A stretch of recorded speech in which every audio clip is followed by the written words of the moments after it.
You're Thank you. the clearest representation of what New York City is, and you guys are what makes hip hop great Man, thank you. and what Appreciate makes that. hip hop last. So I salute hip hop and everybody from y'all, the informatives of the information station, as I would say it. Yeah. You know, from you guys having interviews, because without you guys, nobody gets to have the identity of the artist. Continue doing your thing, man. Keep these platforms going. Changing of the hip hop gods. Y'all are the gods. Let's make it happen, y'all.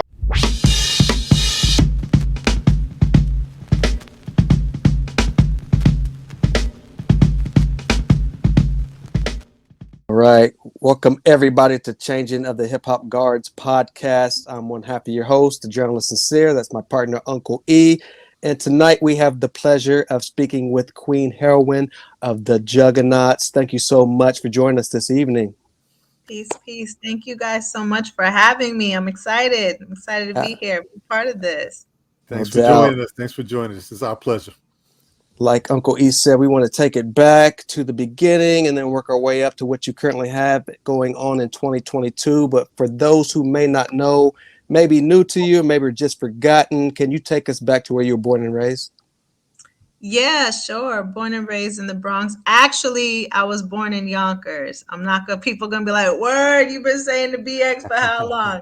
I was actually born in a hospital in Yonkers. I don't know why my mother was even there, because we were living in the Bronx, but shout out to YO. And then she took my little baby self back to the Bronx. So raised in the Bronx, for I would say my early years, and then actually moved to New Row. So I have a very juggle balance, got the brand Nubian, and then I got the X, so there's a combination of that. But yeah, officially a BX young lady, and then transitioned to New Row.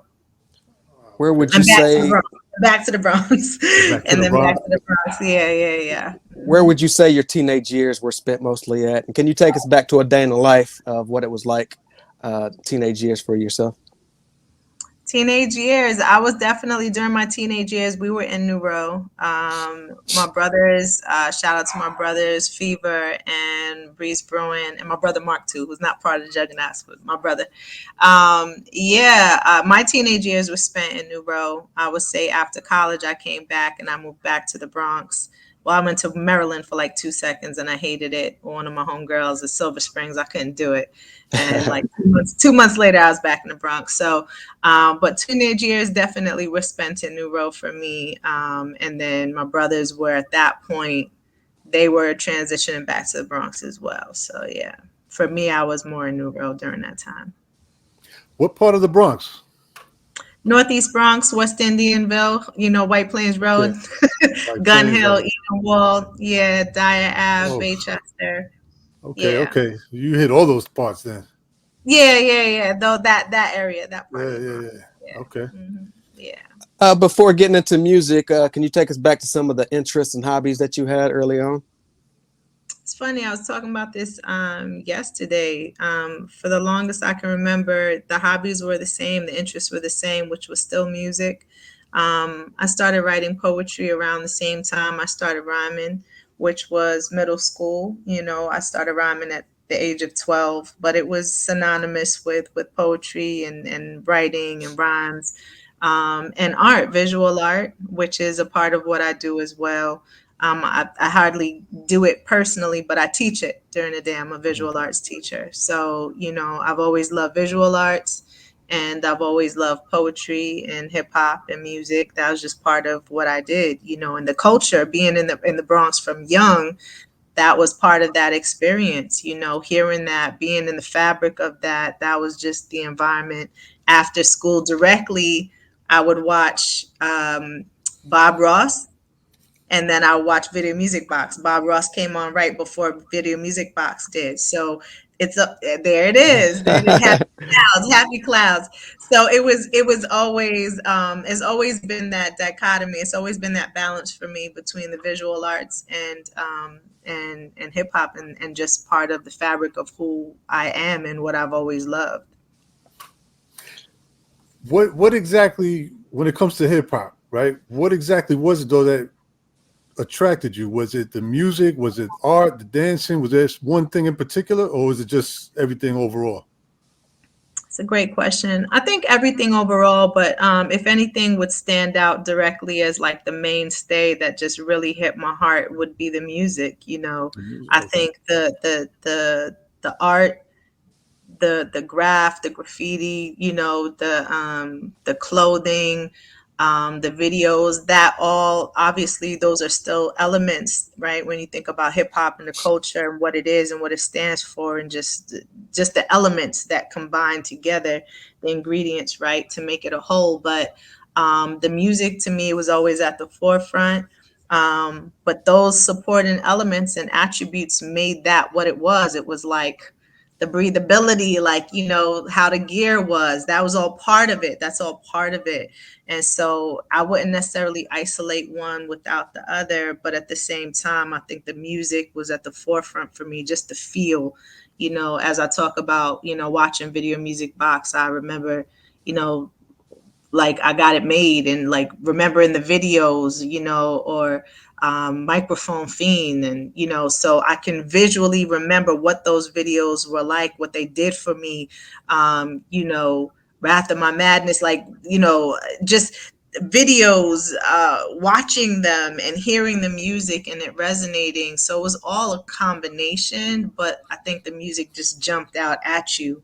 And then those supporting elements were like, yo, this is just all so dope. Just the way it came together. Yeah.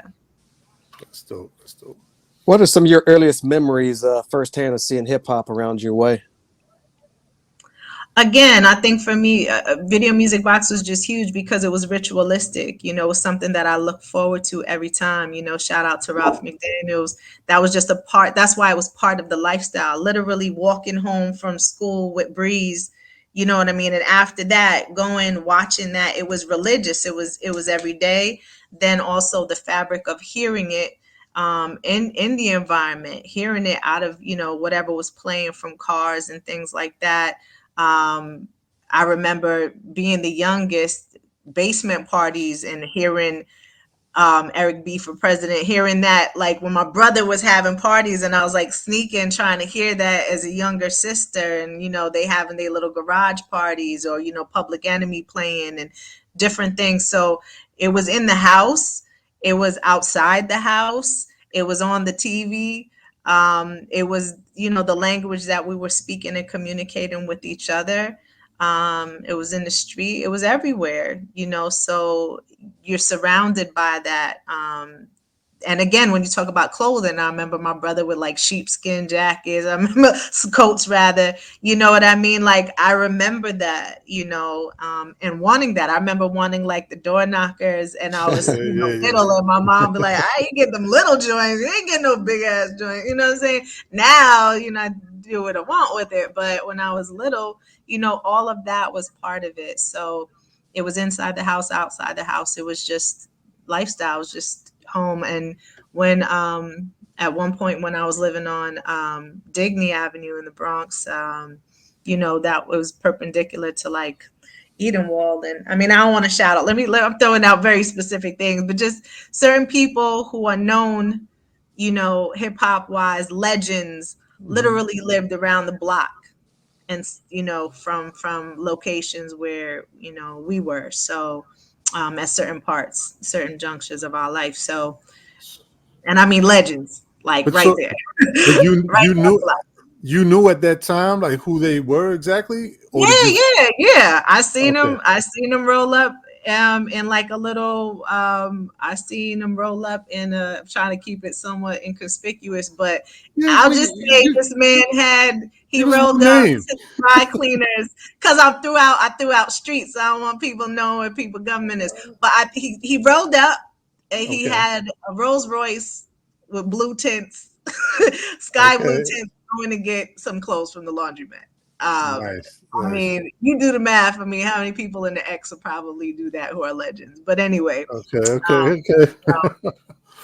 it's Gotcha. so my point is, it's, you know, it's part of the environment as well. You know what I'm saying? Quick question. I know you mentioned, you know, you're an educator as well, right? Yeah. Visual arts. Does Yes. it ever come up, in your classes or anything, does the discussion of hip hop, the culture, does that ever come up in your classes? Absolutely, absolutely, So, absolutely. So yes. some of my students, I've been teaching for quite a few years, for many years, and so I've taught in New York, I've taught in the Bronx, I've taught in Mount Vernon, which is where I'm at now. I've taught in Chicago. So some of my students in Chicago, they know that I rhyme, and one of them was like, "Can you freestyle for my birthday?" Like some of them know, Okay. Yeah, at the time they didn't, but towards the middle to end, and some of them just intuitively were like, There's "You do something up with something you. else." Yeah, Yeah. yeah, right, exactly. It's what they said. They're like, "You do something else," and that's happened at quite a few schools. One of the schools I was at in the Bronx, they were like, "Yo, you do something else. Like, what else do you do?" So whether it's that or they just blatantly know. I've had a student who found out. Actually, he knew about the weight project with the Lyricist Lounge years ago. That actually almost cost me my job. I've told that story before because the administrator was like, "What's up with you and this kid?" This was before I was teaching formally. I was a teaching assistant. And Okay. the kid kept coming to the class and was like, "Yo, can you spit the verse? Can you spit the verse?" He was so Right. hyped. And, they only know me in the capacity that they know me, meaning the administrators, at least Mm-hmm. there. Where I am now, I have the freedom where my administrator, she's wonderful and she embraces hip hop as a part of her culture, it's a part of her lifestyle. So I've created lesson plans that have hip hop infused into it. And, for one of my observations, she was like, "Yo, that was amazing. I make sure my daughter knows that verse too," So that's the beauty at this point is like, so many educators um, exist in the world of hip hop, Right. have been raised by hip hop and are part of that lifestyle and culture. And I think it's imperative that we go in the direction of understanding the importance of incorporating that in because the kids are already doing that. So whether it's lesson planning, um, or just being quick with it, language wise, I think some kids have learned from there. They're like, "Yo, you're really fast, your responses, they'll say something slick and I'm right Right. on Right. it. Right. They're like, Right. "Dang, you're real quick." I'm like, "Yeah." And sometimes they'll just come out. I'm like, "Yeah," because I'm a lyricist. And they're like, "Really? Well, oh yeah, you're joking." I'm like, "No, no, I am." What's the age group about, more or less? So I've taught right now I'm teaching pre-K through 7, but I've taught up to Okay. college. I taught college adjunct before where I'm at now, like part-time for a little bit for about 2 years. So I've taught from pre-K all the way up, all the way up. So one thing, what I'm kind of interested in is knowing when you're explaining or having a conversation with them about hip hop, especially coming from the time period Yeah. that you come from. Mm-hmm. How do you explain? How do you explain the feeling of what was going on during that time?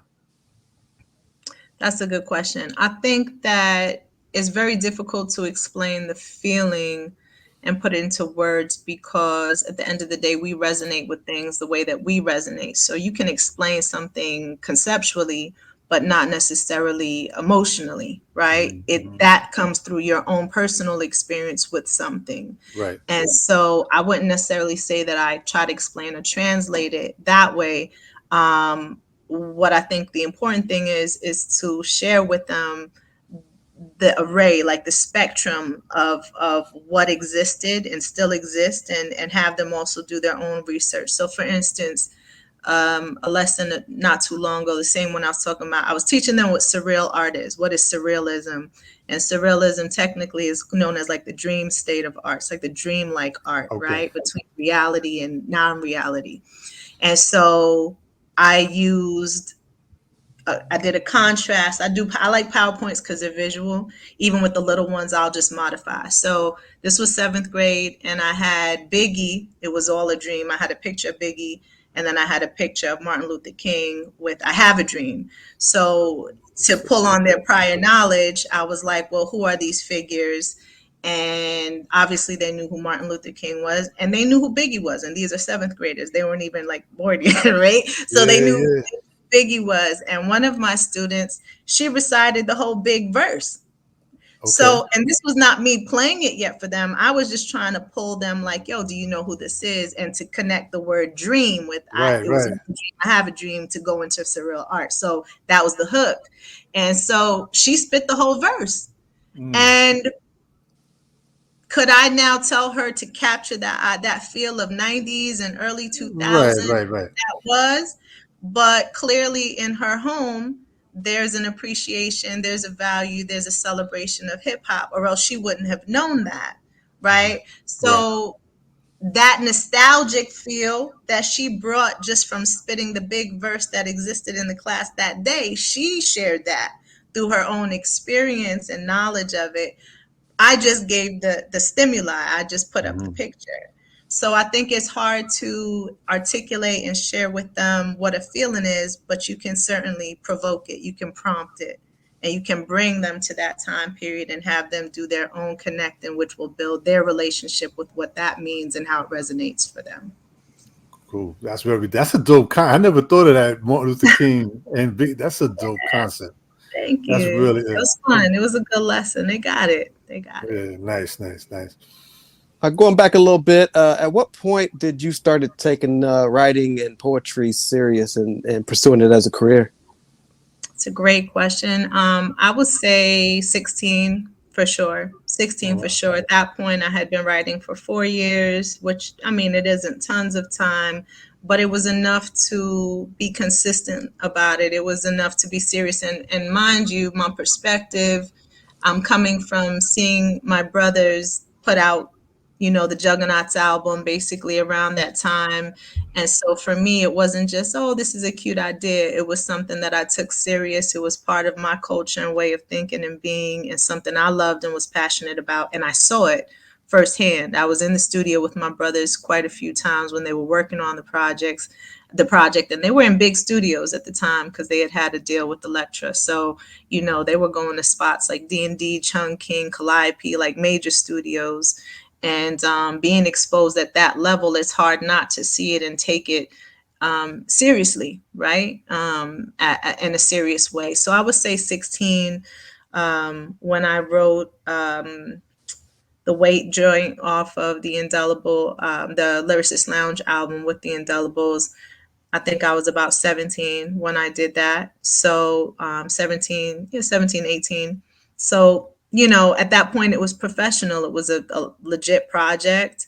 We were performing, getting money for shows and having exposure. And, shortly after that, here a show there. A little bit later after, we traveled too, with it. So it became not just something I was passionate about, but also obviously something that was lucrative, that was a business, in addition to, of course, the culture and the passion of what we loved as artists. So I would say 16, 17, and articles and things like that were being written. And I was like, oh, okay, this is a real thing. So you were 16 and doing shows and stuff like that already?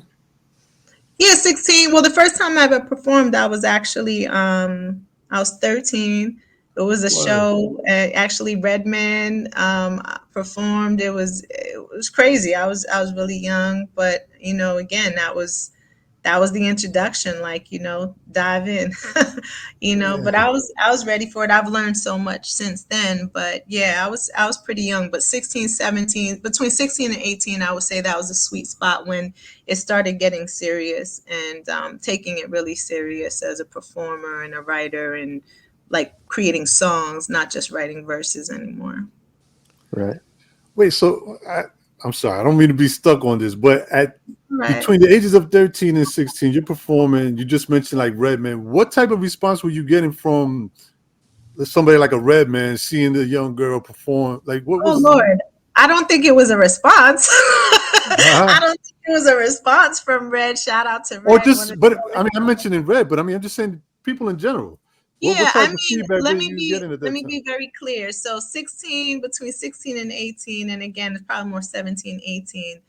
That's when we started kind of doing shows, and I was getting out there a little bit, right, with my brothers and doing that.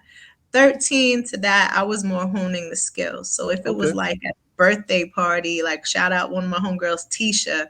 You know, it was her sweet 16. At the time, I was like 15. Okay. And Okay. I spit, you know, but dudes, the response was still like, whoa, like Okay. Right. Right. Right. 15 rhyming like Right. that, you know. So I think for me, that was always a thing as far as a positive response, especially in a demographic where it's mostly men, you know, dominated at the time. And there's so many other women artists and female artists, which, you know, that's a whole nother conversation, or not really, it's this conversation, you know. Yeah. Breeze and I talk about it often. And he's like, you know, you just, to me, yeah, you're my sister, but you one of the illest, period.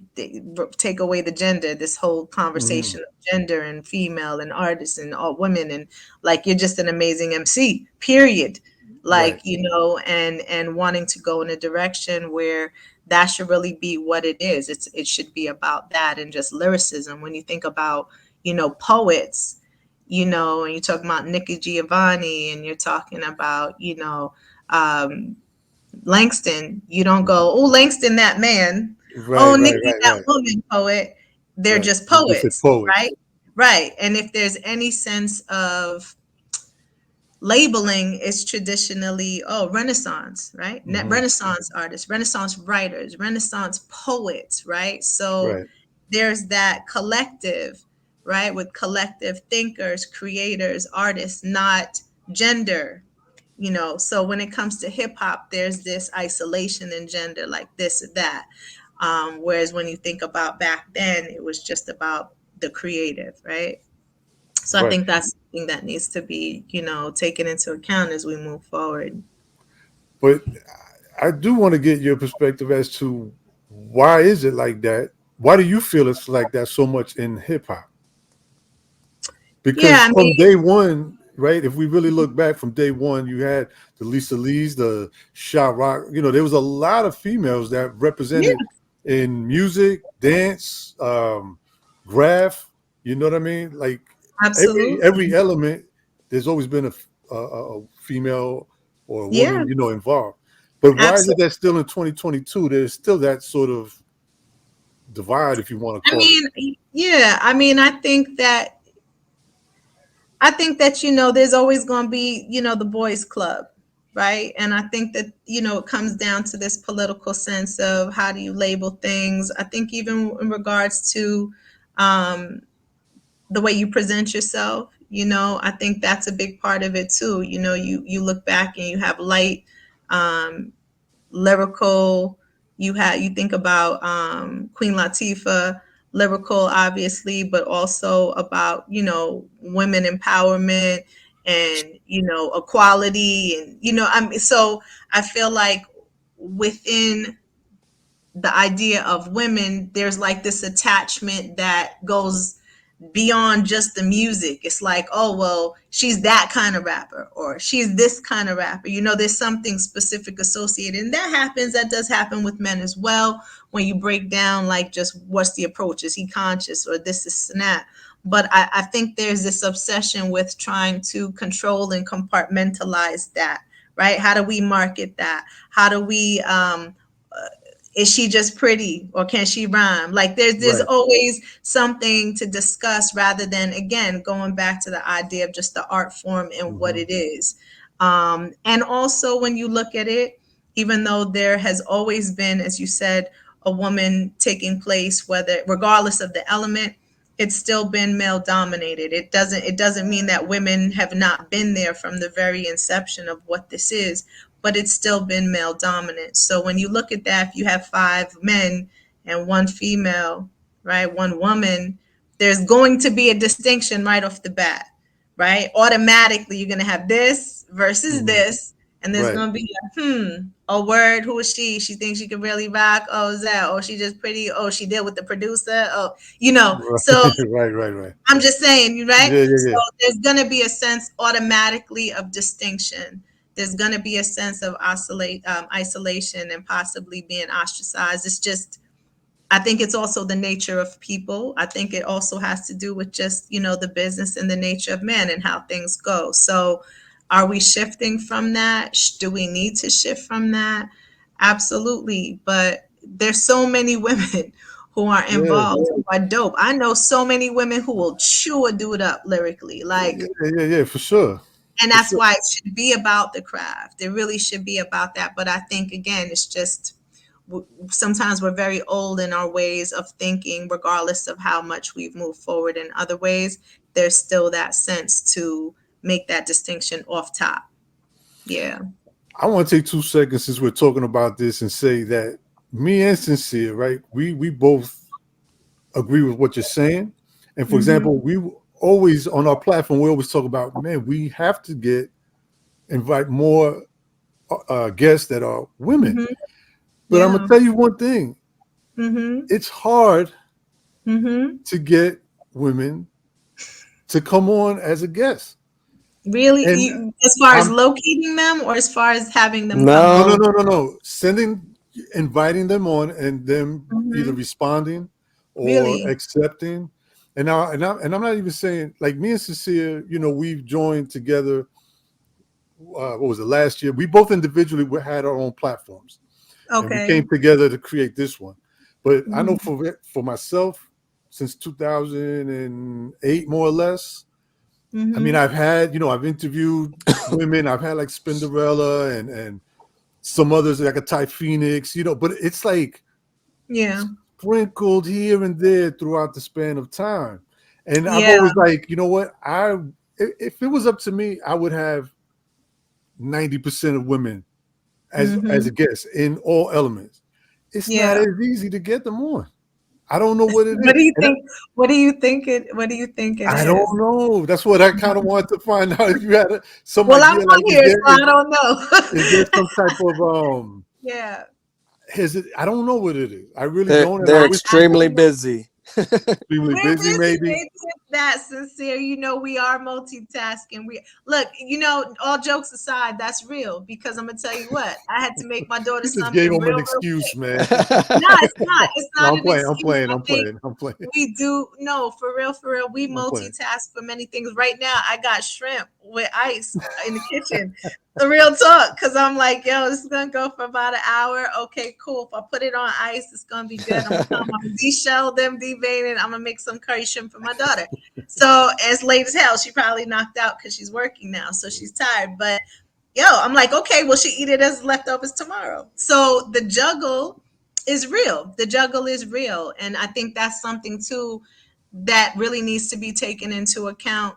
There was an event the other day that I went to, and all female, all women MCs rooted in something, related to just women and hip hop. And, one of the women brought her daughter, Mhm. and her daughter's like one. And I can relate. I've brought my daughter to the studio numerous times. One time we had a show in Brooklyn at Southpaw, and my daughter was crying, and she was like little, very small, like maybe about a year. Right. And I said, yo, we got to do the show. And she's really going in, which she never really did. But that night she was just she was having a moment. And we brought her. And Kev, my brother Fever, had her. And we were outside the club in Southpaw. And they were like, where are you going with the baby? You can't come in here with the baby. My brother's 6'4", and he was like, we coming in here. We got a show. You're not telling us no, like we're performing. Right. Like we're Right. on the bill. And he came in with her. And she was Right. in the back chilling. 1 years old, dudes big, like, and we performed. And I was on stage. So I think there's something that is a real part of this conversation too, is I think women have to often sacrifice their art form, whatever it is. And I mean this beyond MC. And I have a sister who's a friend of mine, also an educator. She's a writer. She's been working on putting out a book for mad long, but she has 4 children.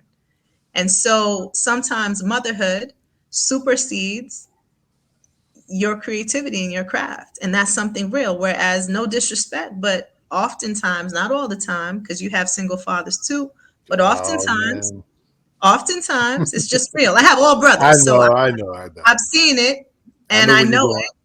You know where I'm going with this, but this Yes. is the reality. This is the truth. And Yes. it's not about saying dismissing your No. responsibilities. No. It's No. not No. about that. It's Yeah. about saying, okay, well, hey, Mom might have to hold you down. Let me go do what I have to do. There is a sense of more freedom if we're just being very real. It's not all the Right, time. right, right. Unique situations, but traditionally speaking, the woman is more left with that responsibility to hold it down and hold down the force. So when you have a woman now who is pursuing her artistry in whatever form that is, emceeing, dance, acting, sometimes there are questions where you're like, am I going to take this gig or am I going to take care of my child? And if you don't have a support system, whether that's the father, a grandparent, or whatever it is, you might have to put that shit on hold for like 10 years. Like, Right, real right. talk. I'm being serious. And so Mhm. those days where I brought my daughter to the studio, that album I put out may not have happened had I not done that or put her to bed at a certain time and the grandparents helped to hold her down. It is about multitasking. So hypothetically, what would it look like if the support systems were different or if our roles weren't as severed and we could write those rhymes? We could go to the studio, we could go to the club. There would be so many other women artists performing, painting, writing rhymes, pursuing their passion and their talent. So that's another thing. Like, That's it's a true. very real You're right. thing. You're And right. so we play the sacrificial lamb often if we're just being real and having that conversation where sometimes that's put to the back burner. And, we have to do what we have to do for obligation sense. And sometimes the creativity will be put on hold because of it. It's a real thing. Yeah. You're absolutely right. And I'm going to take it again another 2 seconds to just let everybody know that watches this, that if you want to come on our platform and to have a conversation with us and you have kids, whatever, we don't care if you have to feed them while we're talking, whatever it is. If we can help support in that way, I mean, it's not physical, being there, whatever, but Yeah. we're just, you know what it is? We're just very passionate about being able to provide a platform for people to be able to speak about what it is that they do, whatever art Yeah, form it of is. course. And again, we would love to be able to have that platform for women. You know what I Yeah, mean? So if you have definitely. to tell us to hold on 1 second because you got to go and change the diaper or something, you're more than welcome. We don't care. It's We real. don't That's if discriminate. we get there though. Serious. That's what I'm saying. And I'm Yeah. experiencing that too as an educator. It's not, your baby may not be a literal baby. Your baby may be your career because that's what you have to do to pay the bills and hold it down. And Right, right, right. so there are days I'd rather write rhymes than lesson plans, but I have to do that because it pays the bill to do what I need to do. So sometimes it's not even speaking in that way. Here's the door. Sometimes Yeah, it's like, yeah, yo, and that's a yeah. conversation that both women and men can understand and share in. Like, sometimes your craft takes the back seat because the forefront happens with bills and maintenance and caring for your family, even if your family is yourself, and holding it down and making sure that the bills are being covered. And one last thought, as I was thinking, like a while, years back, I mean, you had female poets too, though, Mhm. or writers who used male names or went as anonymous in order to get published. So Right, right, this right. is not a new thing, right? And so when you look at it, it just goes back. Look at everything we're going through now, as women with just women's rights and body. It's insane. Right, right. Yep. Insane. These are decisions that are being made by men dominantly, and it affects the trajectory of everyone, and how it's not just affecting women. Women are life givers. We breathe life into so many things. So it's unfortunate that there's still so much politics surrounded by gender, but it does exist, unfortunately. Yeah. Okay. So if your job is your baby and you want to take a break, a half-hour break, punch out and come on, you can do that as well. Most deaf. And I know it went heavy, but I mean, these are No, no, no, no, conversations no, no. that happen, right? It's real Yeah, yeah. stuff. No, Yeah. remember, I said, what I mean, we have fun and everything, but Let's go. Let's go. these are topics that we like to discuss. It's important. You Absolutely. don't get to hear it all the time coming from other different perspectives. You know what I mean? You like you said, sometimes it's not, you might not have the support system there. And these are things that I'm not going to lie. Sometimes we might forget or we're not thinking in the Right. moment. You know what I mean? So Or take for thank, granted, right? Or thank, take for thank, granted that you don't even have to think about it, right? It thank you just for your perspective. absolutely my pleasure. Earlier on, you were speaking about the Electra situation with the Juggernauts. At what point do you join the group? I think for me, it wasn't necessarily a specific point. Breeze, Kev as well. I think it was a combination of two things as far as my timing with joining the group. One of them was a concern about my age. And, with performing came, nightclubs and being out late and things like that. So there was a concern about school, education, making sure that I wasn't too young to become part of all of that was happening. There was that. So there was like that protective part, which was real, especially with my brothers being older. And then the other part was creatively, like, yo, are them bars even ready? Are you even ready? Because, I come from a family who my brothers are serious about what they do. I respect them tremendously as men, but as artists. And their artistry has been top notch, production wise, lyrically, so respected by others, but respected very much so by myself as well. And so it was a matter of the pen being ready, lyrically, and it's not just by association, like, yeah, okay, you're our sister, that's nice, what's up with this? Are they ready? And I think that for my brother Breeze in particular, in regards to the writing, he needed to see it at a certain level, and I think he saw it at a certain level, was like, oh, okay, she's ready. She's ready. And I think, Kev has always been Kev aka Fever. He's always been supportive. He was one of the first people to record me when I was like 12, in the closet. He recorded me, I rhymed to the breakbeat section of Mary Jane Girls.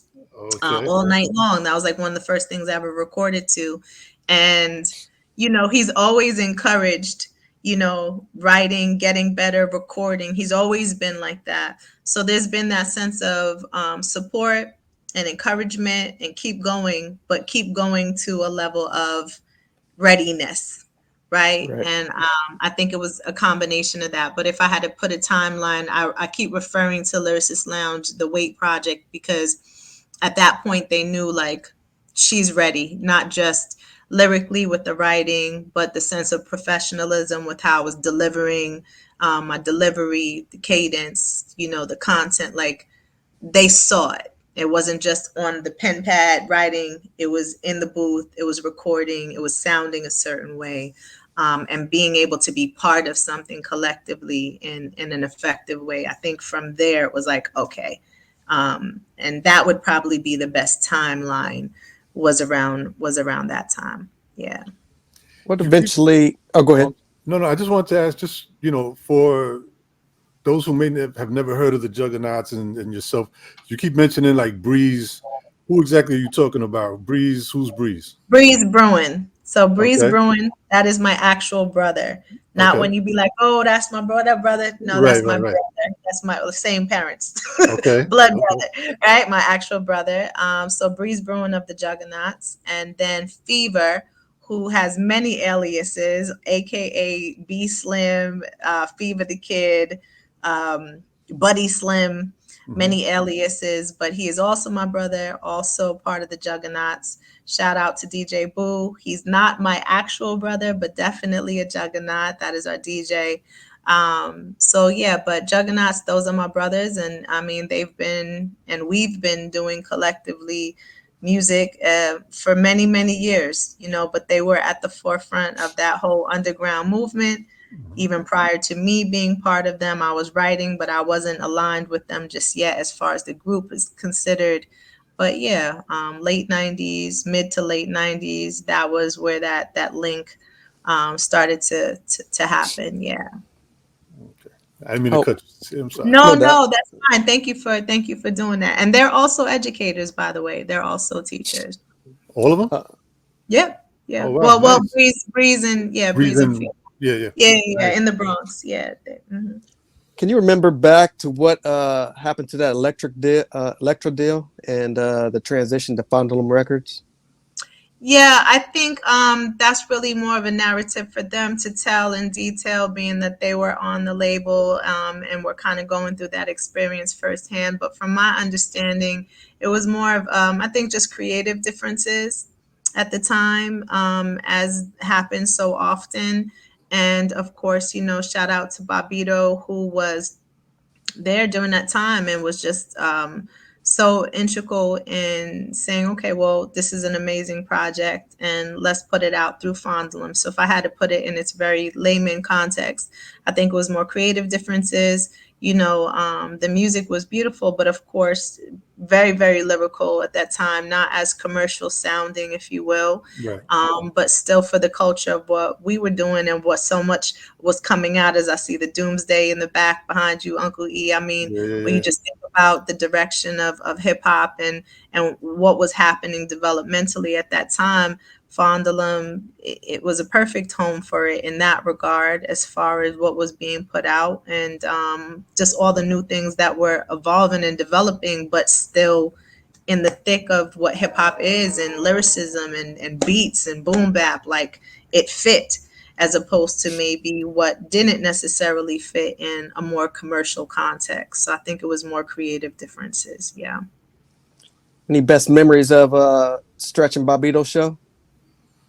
Oh man, I mean, there's so many. I think for me, there were two things. I mean, it was always the excitement of like, who are you going to hear? What new stuff would you hear? And then honestly, which is why, that is just such a pure and important movement part of this story. You knew it would get played, or or if you knew, okay, yo, he's going to drop the joint tonight, versus it ain't playing on Kiss, it ain't playing on BLS, but it will play on Bobito. So it really, stretching Bobito. So it will make you feel this sense of just complete pride and awe and excitement, because it made it feel like went from here to here. Maybe not, you ain't turning on, like I say, you ain't turning on Kiss and hearing it, but there is a platform that others are hearing this in a large, expansive way. That brings a major sense of pride and a major sense of like, yo, this has a potential to be something bigger, right? You work really hard, you write rhymes, you're in the studio recording, but to hear it live and then to hear people respond and then to build that really was so important for building a fan base too. Shout out to those times, them shows that created a space for people to hear it, to be like, oh, whoa, yo, who's Juggernauts? Yo, that's crazy. Breathe Broom, without that platform, that media platform, yeah, you're dope, but do people know about it? So that sense of media and exposure was so critical to the fan base that we still have now, for people who, because they took part of that era and listened to Stretch and Bob, that was the window, that was a space for people to see and hear us, and so many others. Honestly, it all played a major role into who we are today, as far as just visibility and awareness. So shout out to them always. There was always excitement with what would drop, and just this pure feeling of joy and just pride connected to it. And then some of them shows where you go down a freestyle, I'd be amped. I mean, I was never scared. I was always ready, and oftentimes I was the only or one of the very few women there too. And I was ready. If anything, that charged me up more many, many days. Yeah. You know what's funny? Listening to you talk about Bobito, and when you were mentioning Kiss FM, looking back now, I almost want to say that Stretch and Bobito's show, like even though Kiss FM was on the main, on FM radio, whatever, Right. I almost want to say that Bobito and Stretch Armstrong's show was probably a little more important than Kiss, actually. The reason why I'm saying that is because, I was one of those that would stay up, to record and stay up late to be able to go to school and say like, yo, I heard this, I got to check this, this tape out. We didn't really do that with Kiss. With Kiss and BLS, I mean, sometimes we would have our tape decks in there in case there was like a song that they might play that you want to catch, but it wasn't the same. It wasn't the same. Yeah. People really want I to think- go into school and saying like, "Oh, I heard this on Kid." You know, it was like here and there. Well, it's funny. I feel like my brothers do have some of those stories, but I hear you in the sense of the consistency. So you might hear a joint here, you might hear a joint Yeah, there, it was depending on who played in the time, right? Certain Right, stations. right. Whereas with Bob, Bobito. Stretch and Bob, you knew the whole show. You could press record from the very beginning, and the whole tape is going to be flooded with amazing straight hip hop, Right. just joints back to back from different people. So I think that It's hit back to back to back was different, and it was extremely important. And again, because of this movement, where you talk about, LP, Doom. I mean, so many nonfiction. I mean, the list just Science of Life. The list, Quali. I mean, even the I mean, Nas and the most. Wu Tang, Yeah, and yeah, yeah. even to the bigger Absolutely. Even artists, I agree. And it, that's it why the respect will always be there from them for Stretch and Bob because of what it did, And again, that's what makes it really critical. Like you said, the significance, because it was bridging that gap between just good music, hip hop, period, period. And so that you can have very, very underground, you can have mid, you can have right there, but all of that was being played, and all of those people, including ourselves, respect them for what it is that they did and creating that platform for us to exist. I think of it too in the context of like visual arts, yeah. right? There's so many amazingly talented visual artists, right? But you're not necessarily going to see those artists work in the Met or the Mhm. MoMA, Right, right? right. So it's like, where are those spaces? So you have them little, whether it's a pop-up joint or a gallery here or a gallery in BK or in the Bronx or whatever it is, you have to have other avenues. Now, does that mean the talent does not exist? No. But is everybody going to see a Kende Wiley? Not necessarily. Or, Toyin Odutola, who, these artists, Black artists, artists of color who are now in these major museums, right? Being exhibited and shown, but that's a little here, a little there. The Kara Walker, like, it's not every person every day. And shout out to all those artists who I love, by the way. But that's reaching this sense of commercial, that pinnacle of what their particular craft is. That doesn't mean that there aren't amazingly talented artists, but where are those platforms? Where are those outlets? So Stretch and Bobito certainly created a one-stop shop where all of that could be, heard, explored, experienced in a collective. And that's powerful, because even with that same analogy, you might have to go to a gallery in Queens or a gallery in the Bronx, and you have to really dig. Whereas with them, you knew what you were getting. You maybe didn't know what they were going to play, but you knew it was going to be some stuff. Right. Very important. The hub for all of that. Yeah, real talk, yeah. for sure. What are some of your best memories surrounding the clear blue skies? I would have to say go back to the studio experiences for me. I mean, I interviewed Breeze too, and we were talking about his process, this side project that I love that I need to get back to, called the Process Sessions, where he kind of breaks down just his process of writing. He talked a lot about things that he wrote for that particular album. But when I think about, I obviously wasn't there in every rhyme that he was writing, but I remember seeing the notebooks and what they look like. And for my other brother, who did pretty much the majority of the production, Fever, I remember what the room looked like. I remember, the machines that they were using. So there's this sense of nostalgia with both of their, I guess, tools, process, that I remember vividly. In regards to that, I remember driving down, like him, Fever, taking like the west side, driving down and listening to the music in the car on the way down or on the way back up after the studio session, and like the freshness of what that sounded like as soon as they were done recording, and different versions.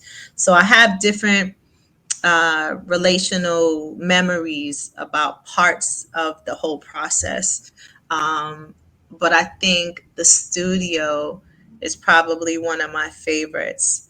There was just this sense of awe for me seeing them work at that magnitude, seeing them work on that. I mean, these studios were amazing. It wasn't like, yo, let's record this in the corner. And no disrespect to that, because ironically, we've come back to that process. Breeze Pretty does a much. lot of his pre-recording, at home. And then we have the studio and the X. So, and that goes back to what we were saying before about lifestyle. Like, we got kids, we got family, we got work. So it's like, how can I maximize my time and make it most efficient economically and time wise?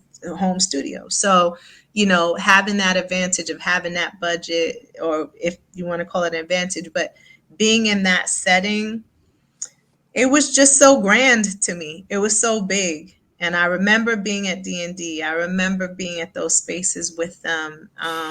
And it set such a tone for me as to where you could go with this. And I was just so proud of them. I just remember being in those spaces and that's the part of me that's the fan. It's like, yeah, those are my brothers and I'm proud, but just seeing it from that vantage point was like, it was whoa, it was just mind blowing to me. So I have different memories that are fond, but definitely the studio, and also that pre-production element too, of seeing it actually being made.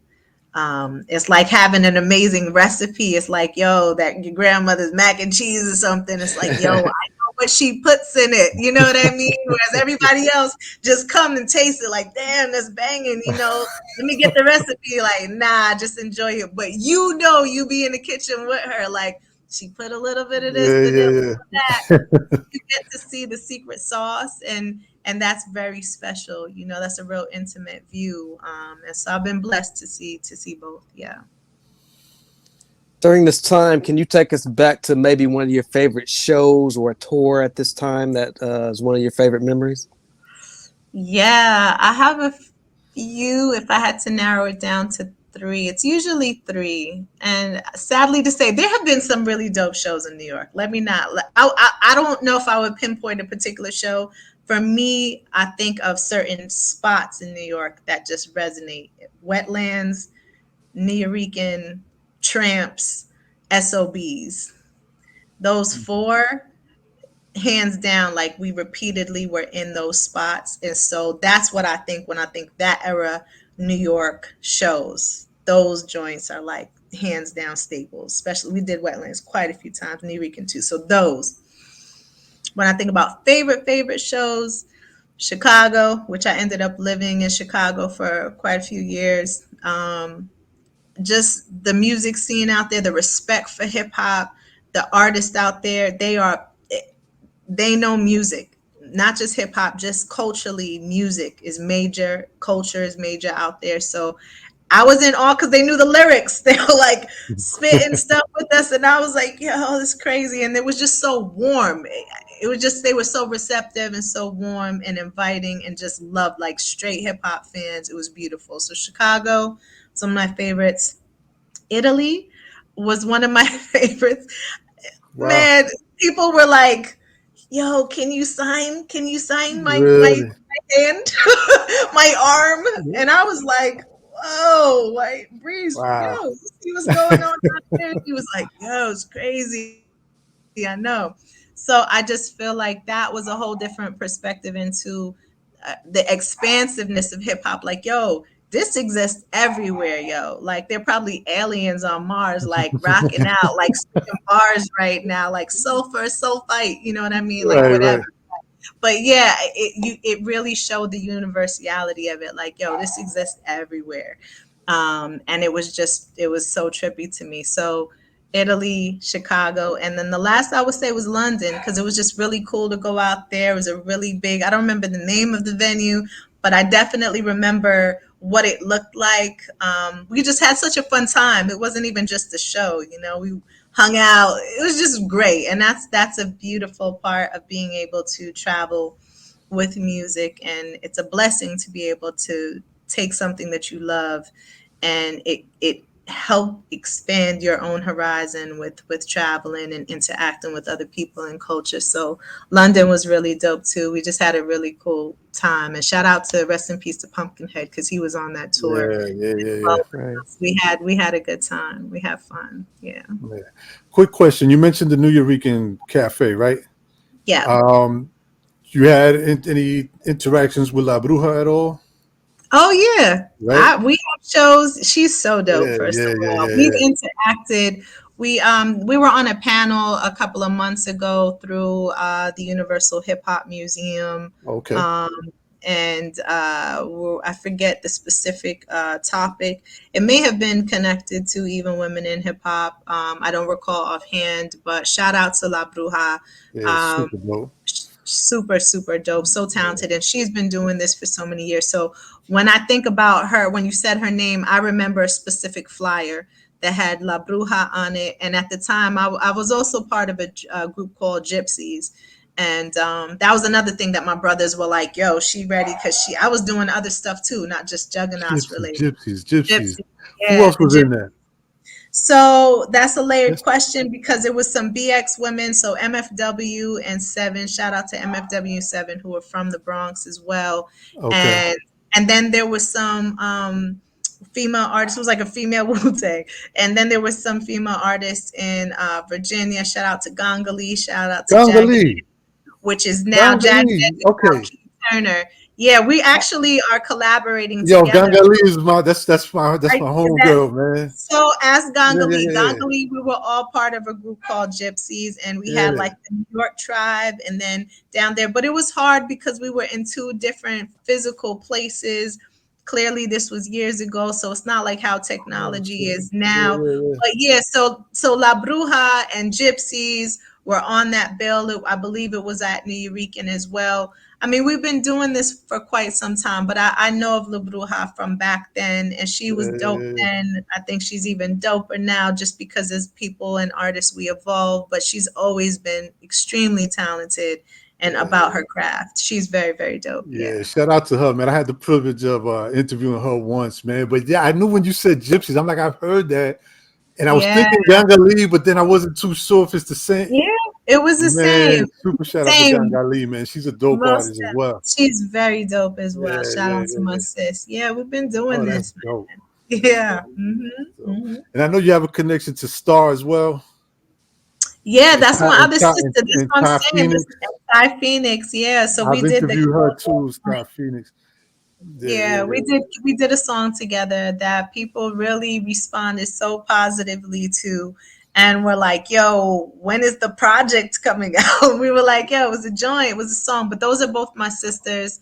They are incredibly, incredibly amazing MCs, artists. I mean, they're phenomenal. I mean, and they've been dope for so many years. You know, it's just recent that we did the collab a couple years ago, but there's always love. There's so much respect for what they do and vice versa, you know. But it was Kill Bill 3 was an amazing joint. It's one of my favorites to date. And we had fun doing it. That was you, Ty, and somebody and else. Star. And Star. And Star. Right. Yeah, That was dope yeah. too. Yes, Damn, Ty is that's already right, like, that's yo, come down to Florida. Let's have a beach day. So I gotta go out there and just chill and hang out. But yeah, Yeah, I incredibly think she's always talented. like posting, dipping in the pool, like enjoying herself out there. That's like, I'm so ready like, make us jealous, Ty. Whatever.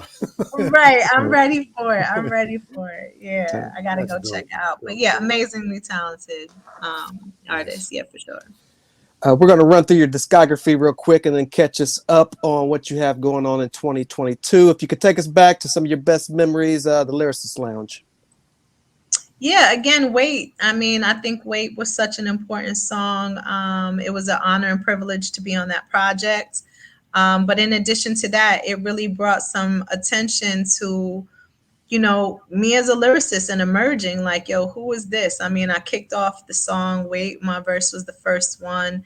And it always amazes me how many people know my verse word for word. I've met so many people who are like, yo, that Wait verse was crazy. So for me, that was just such an important song. And I'm so grateful for that project because it really set the tone for so many other things that came after that. And it was just amazing to be part of it. But it really gave me a voice. It gave me an opportunity to be heard and seen, and for people to take it serious in the sense of, yo, whoever that is, and then who that is then was associated with, oh wow, Juggernauts. That's when that correlation started happening. So that's so important for me, that song. Yeah, that project. Mr. Lynn. Oh, that's family. Len is family. You know, you see me lighting up thinking about him. Him and my brother, actually, him and Fever share the same exact birthday. Geminis, crazy Geminis. I love them. Yeah, Mr. Len, I think about this morning. I remember recording it. I was actually like finishing up writing the end of the verse in the studio. You know, Len is family, so talented, a great guy, just period. You know, always stays with some jokes. But that's fam. That's definitely family for me. So when you say Mr. Len, it resonates with the heart. Yeah. Talented but fam. Yeah, I Who's love next? Len. That's fam. Working with Prince Paul on A Prince Among Thieves. Oh man, I was talking about that today. One of my homegirls who also rhymes. She was telling me, she's like, yeah, I went back and checked out the project. And I mean, honoring, humble. I mean, I'm just glad that, you know, my brother's breezed because it was like it really kind of came through association. I mean, I was up for the challenge, of course, but just grateful when I think about that. I mean, how amazing is that to have yourself associated with a project connected to Prince Paul? I mean, it's Prince Paul, right? Right. When you think Yeah. about hip hop, it's synonymous with that. So yeah, humbled and honored to be part of that project. Yeah, shout out to Paul. Now, was the Love Deluxe movement an official release, or was that just a compilation project? What was that all about?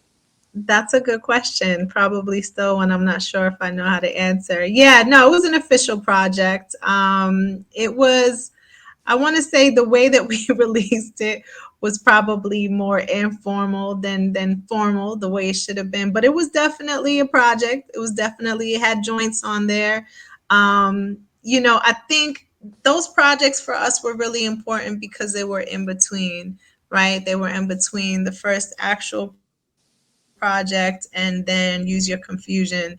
And so at that point, it was really just important as artists to continue working and developing and putting out music while we were formulating, you know, the next album. So I don't want to discount it, but it's funny that you asked that question because it was really in between. It wasn't like an official as far as like huge production with the promotional aspect of it. But yeah, there were physical copies. It was a real project. It was put out. Yeah, absolutely. Yeah. Best memories of Use Your Confusion. I had guest appearances by Slick Rick, Sadat X, and more. What's some of your best memories of that project?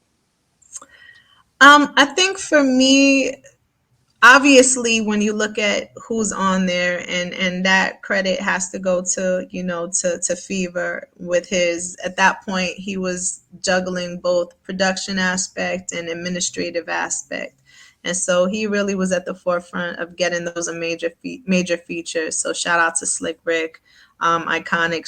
Shout out to Sadat X, iconic. So I really, he's to be credited, he being Fever, for making those connections happen on an administrative level. I think for me personally, I feel proud about that project by being part of it from beginning to end, right? So the album before, if you note, the re-release of the Clear Blue Skies album had Projections on there, which was a song that was never quite finished, but I recorded at the studio, at the house studio in the Bronx. And I remember Fever telling me like, yo, you got to finish this. And we never finished it, but he was like, yo, I'm putting it out, which is very Fever, like, yo, I'm putting it out. But I'm happy that he did. It's one of my favorite songs, and the beat was amazing. So there's that, and then you have Who Makes It Hot, who's also, what, that was also on the re-release. But separate from that, I had been rhyming and we're doing shows together, but there wasn't a collective project yet. So for me, Use Your Confusion will always be special because it's that first space project wise that we were all on together as a family, as a group.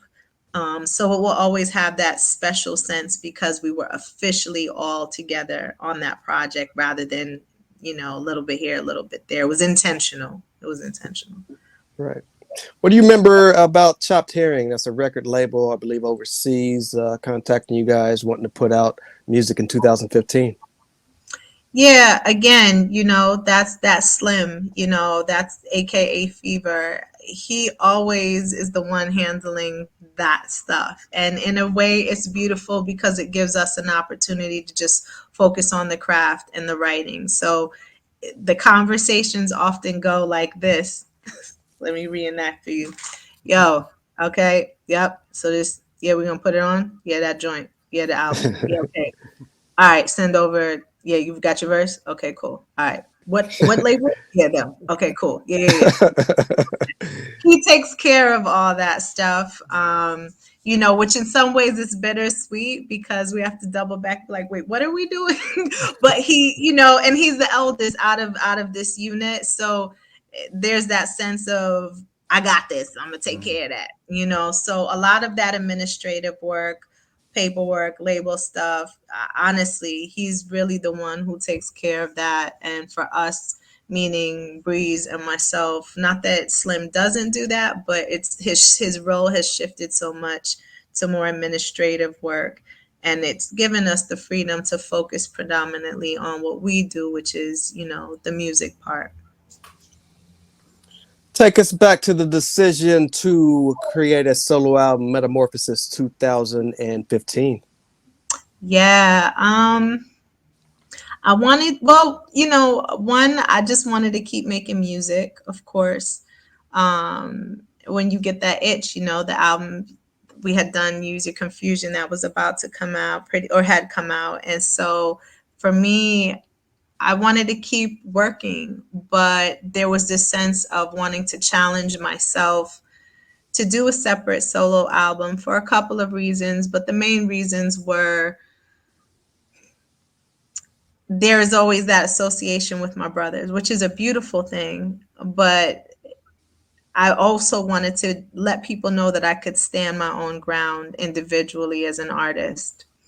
And I think that's become something that's still important because they're projects, just from an artistic standpoint, they're projects that we will do collectively as Juggernauts. But that doesn't necessarily mean that I don't exist as Queen Herawin, just as an MC myself. And so it was really an important project about creating a sense of identity separate from Juggernauts, but still in alignment and connection with the family, with the group, so people knew, like, Queen Herawin of the Juggernauts. So Queen Herawin's putting out an album, but there's still always that sense of respect and association, but yet me channeling and really developing myself as an artist and having a voice. So that project was really important for me in that regard, creating a sense of individuality, challenging myself to be able to do a whole album lyrically, writing by myself.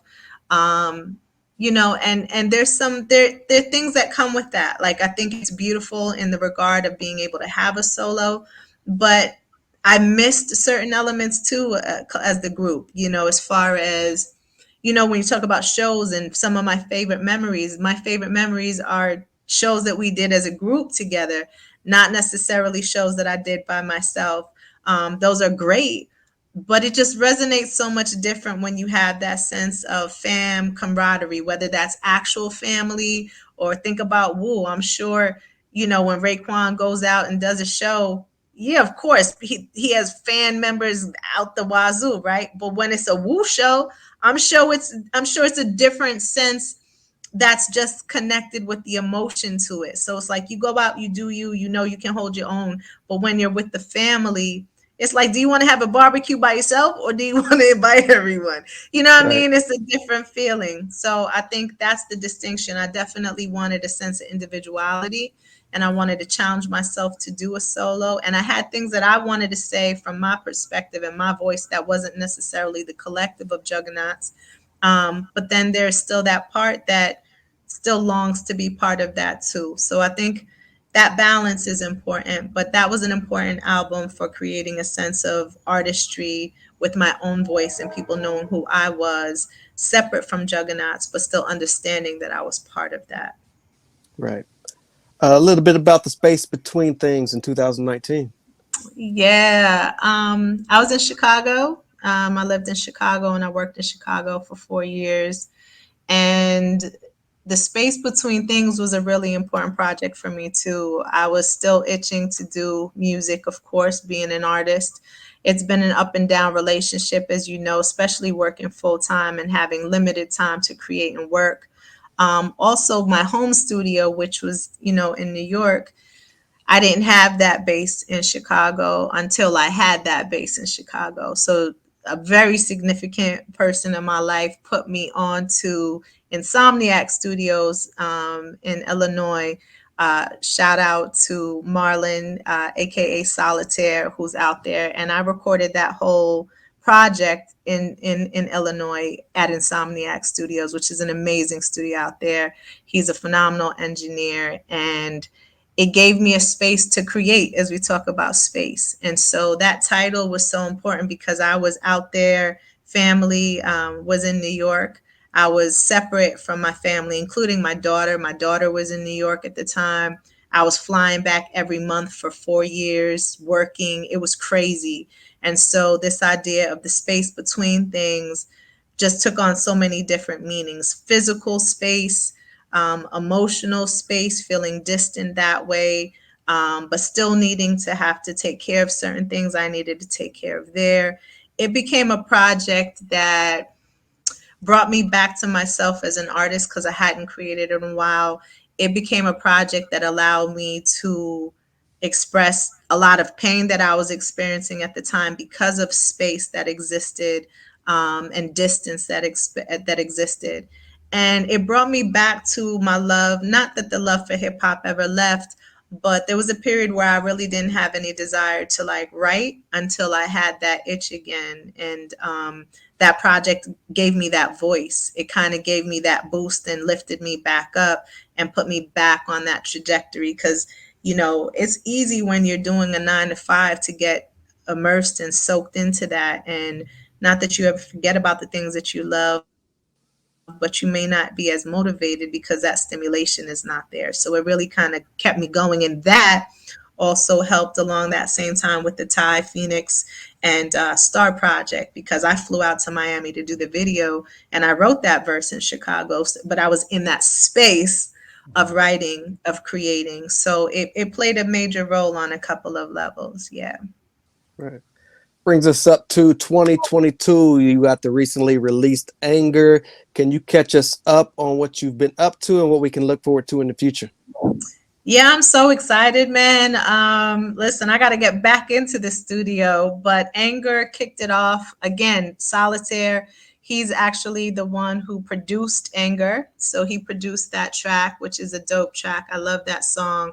And I had taken a pause from creating. I was actually helping Breeze and helping Matic, our label, with more like marketing stuff. We play so many different roles and hands as entrepreneurs and independent artists. So I kind of had pulled back from the creative part until I heard that beat. I was helping Breeze. I was doing stuff for the fam and the team. And then I heard that beat. I had asked for some instrumentals for something else I was doing, some film stuff. And when I heard it, I was like, I'm going to put that to the side. And when I have time, I'm going to revisit it. And when I revisited it, Anger just came out, man. I mean, I wrote that song pretty fast, and I went and I recorded it at Lion Face Studio. Shout out to DJ Shells at Lion Face, which I work at often, very often. And I just felt like there was something really special there. And I knew that I'm always going to want to rhyme. I'm going to be rhyming till, God willing, I'm 80, 85, rhyming about, I don't know, osteoporosis or something. But at the end of the day, you know what I'm saying, whatever it is. But at the end of the day, like, loving and doing what you do, like you are who you are, but you don't necessarily always have an affinity for writing. Like, shout out to Murs. Like, I saw him post recently talking about like this next project is his last project, right? And so I didn't know that it would necessarily evolve into a new album. I thought maybe an LP, you know, like a EP, a short version joint, but I didn't know if it would really turn into a full length project, which is what it is turning into. And so Anger is the first single off of this new album that should have been done already, but because of life, it's gotten pushed back a little bit, but I'm not mad at it. I'm off for summer, so I'm about to go ham and finish everything. Hopefully I'll be releasing it. The goal is this fall, but some dope. I'm excited. So Key Turner, aka of the Old Gypsies, she's featured on here. Shout out to B Money, who did the production on that album, that particular project. Havoc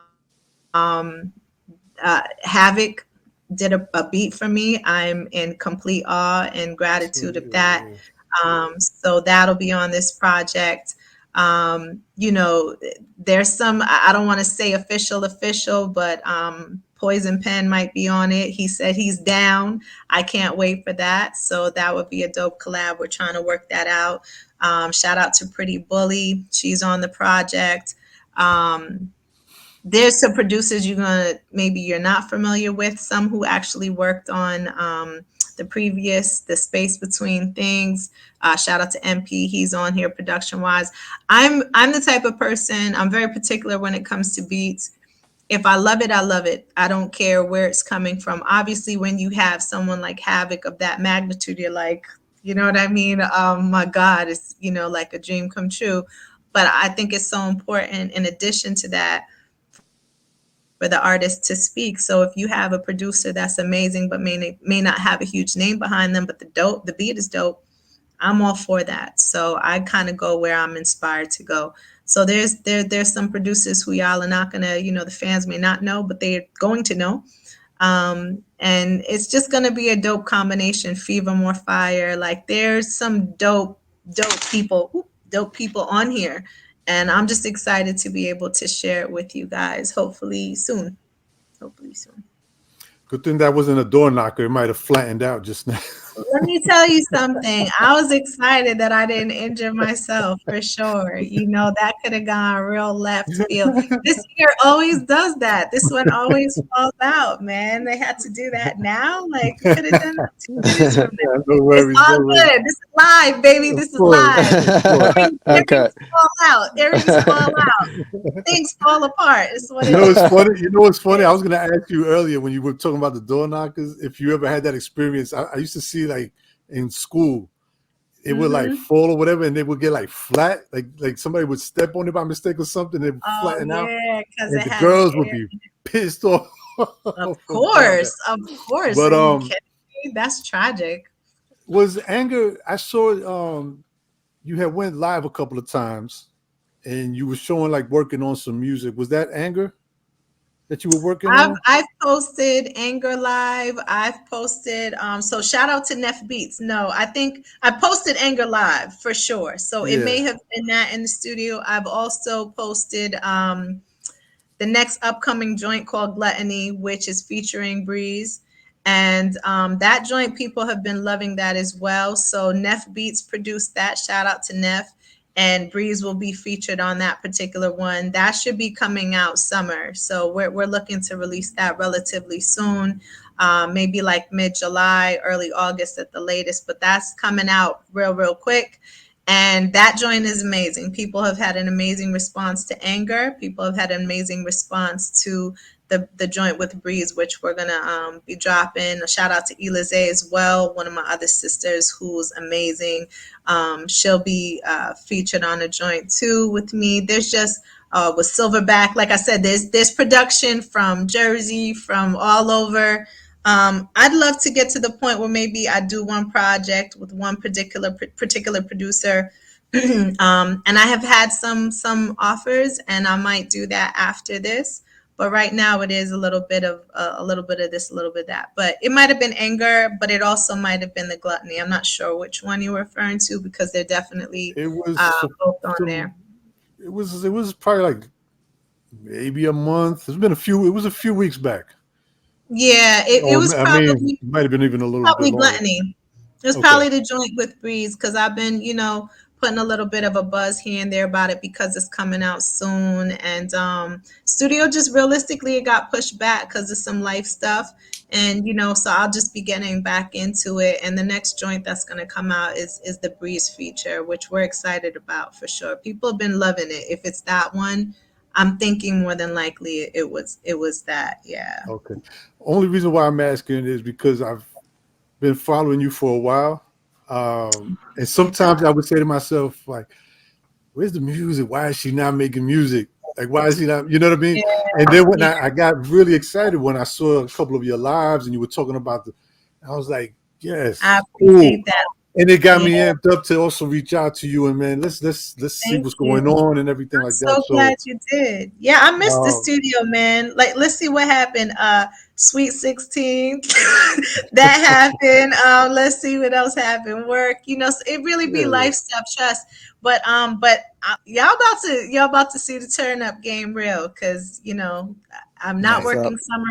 Yeah, I mean I am, but not in the traditional sense. So it's about to go down. It's about to go down in a beautiful way. Well, I think we've taken up a lot of your time. I know you got the shrimp still in the back that you got to No, the shrimp done. The shrimp done. I don't know about the shrimp. It might not be safe to the child at this point. That's okay. That's okay. It's been an absolute. What's your cash app, man? We'll send us some pizza or something on us. We're messing up her shrimp. It's all good, man. It's been an absolute pleasure chatting with you guys. I appreciate you having me on the show. It's been fun, and it's just always humbling. Anytime someone reaches out, like, "Hey, can we interview? Can we talk?" I never take any of these opportunities for granted. It's people's time, and it's always appreciated that people are still checking. So I'm appreciative. I'm grateful. Cool. It's a dope platform. Changing in the hip hop course. I mean, guards, we got to do this. It's about guarding the culture and making sure that we preserve it. And I'm grateful. I'm glad that you guys came together because it's a dope forum. And the more we do, and the more we push, is the bigger all of this gets. So absolutely, never too big to sit down and have a conversation about hip hop. Grateful. Well, thank you very much. We appreciate it. So once again, on behalf of myself and the Journal Sincere and Changing of the Hip Hop Guards, we appreciate everything you've done, past and the present and future. Shout out to your brothers. Tell them as well, shout out to them and the Juggernauts as a collective. We appreciate all the music you guys have provided us and the fans. And please keep it going. Keep it going because we're still here and we still want to hear music. So you're about to hear it for sure. It's about to go down. I appreciate y'all for sure. Thank you so much. Thank you, guys. Peace. All right. Have a great night. Love. You too. Peace. That was the great Queen Herawin. Check out her at the Queen Herawin at Instagram to keep up with her and the Juggernauts in the near future. Thanks to everybody tuning in. Make sure to subscribe to our channel, Changing of the Hip Hop Guards. Follow us on Instagram as well. Got a lot more great content coming your way. Absolutely. Peace. Peace.